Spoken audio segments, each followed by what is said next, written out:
Ka Bethany Hospital Shillong kalayo ya ke jingithuh kum ka Center of Excellence halor ke jingtre borba. Ha ka ban penyo ya kilat jingeda na kisnyang jingpang hapo ke sinjam jong ka national level I comply arajal atusau.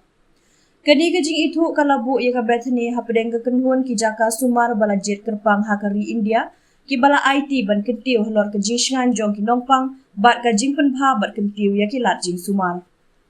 Ya kini ke jing ai jing itu balapan long da ka kenhun jong ki seng balapan scam da ka Consortium for Accredited Healthcare Organizations CAHO ka I comply ka di ka program bakongsan jong ka jing bot renti ya ki program ka bapen let jing bot ha ka bapen dunai ki jing pang bayo ha ka por badan ha pedeng ke jing sumar hapo ki hospital bat ban kentiu ya ka jing pendon kam hok ya ki dawai ban penyap ya ki knyang jing pang. Ya kini kesin jamla kershan da kinong etrelang batbit kum ki Amneal Pharmaceuticals but Safe Care Healthcare Standards.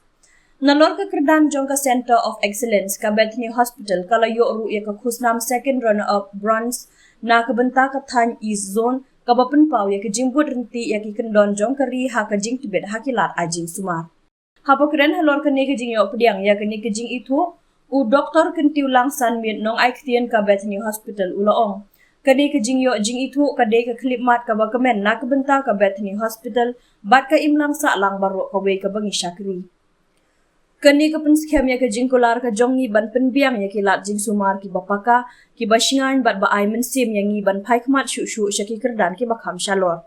Ula ai kublai ru ya ka kenhun jong ka hospital ki bala trei borba ha ka bayadei bat ki ne kilat jing ada bat ki nong trei ki bakershan na ka benta ka jing IT lot jong ki na ka benta ka jing sumar bat jingshngain jong ki nongpang.